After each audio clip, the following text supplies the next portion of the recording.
வேதாரண்யம் அருகே பழங்கால பொருட்களை நினைவுபடுத்தும் வகையில் 2K கிட்ஸ் கண்காட்சி அமைத்தது பாராட்டுகளை பெற்றுள்ளது. இது குறித்த செய்தி தொகுப்பை தற்போது பார்க்கலாம்.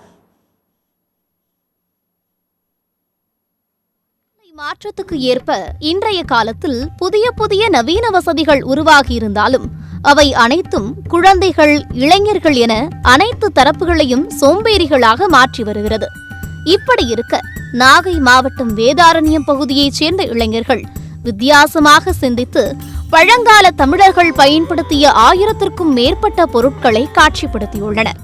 பழங்கால கூரை வீடுகள், நெல் விதைகளை சேமித்து வைக்கும் கோட்டை, முன்னோர்கள் பயன்படுத்திய மாட்டு வண்டியை அட்டைகளால் செய்து நிஜமாக உள்ள மாட்டு வண்டியைப் போல காட்சிப்படுத்தியிருப்பது நெகிழ்ச்சியை ஏற்படுத்தியுள்ளது. அதேபோல தஞ்சாவூர் தலையாட்டி பொம்மை, பழங்கால விவசாயிகள் பயன்படுத்திய ஏர்கலப்பை, சுரைக்காய் குடுவைகள், பாக்குவெட்டி, சிறுவர்கள் பால் குடிக்கும் கெண்டி, சுளுக்கி, வீச்சருவாள், பல்லாங்குழி, தாயக்கட்டை, எண்ணெய் சேமித்து வைக்கும் மண் குடுவைகள், பழங்கால நாணயங்கள் உள்ளிட்ட பல்வேறு வகையான பொருட்களை காட்சிப்படுத்தியுள்ளனர். ஒரு 15 நாட்களாக எல்லா ஒவ்வொரு வீட்லையும் பொக்கிஷமாக பாதுகாக்கப்பட்ட பொருட்களை எல்லா வீட்லையும் சேகரித்து ஒரு கண்காட்சி மாதிரி தயார் பண்ணியிருக்கோம். ஒரு சிறந்த முறையில் வந்திருக்கு. கிட்டத்தட்ட இந்த கண்காட்சியில் ஒரு 500க்கும் மேற்பட்ட பொருட்கள் இருக்குது. ஒவ்வொரு பொருட்களுமே ஒவ்வொரு வீட்லையுமே பொக்கிஷமாக பாதுகாக்கப்பட்ட பொருட்கள். இது இன்னும் பயன்பாட்டில் இருக்க பொருட்கள். ஏதோ ஒரு இடத்துலேருந்து எடுத்துகிட்டு வந்ததோ அப்படிலாம் கிடையாது. எல்லாமே நம்ம இங்கே இருக்கிறவங்க வீட்டில் இருந்து பயன்பாட்டில் இருக்கிற பொருட்கள் தான்.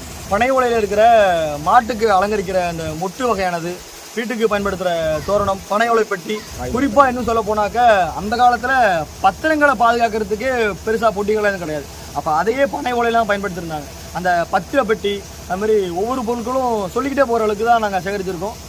பழங்கால நினைவுகளை கண்முன் கொண்டு வந்து தற்கால இளைஞர்களுக்கு ஒரு முன்னுதாரணமாக திகழ்ந்துள்ளனர் இந்த இளைஞர்கள்.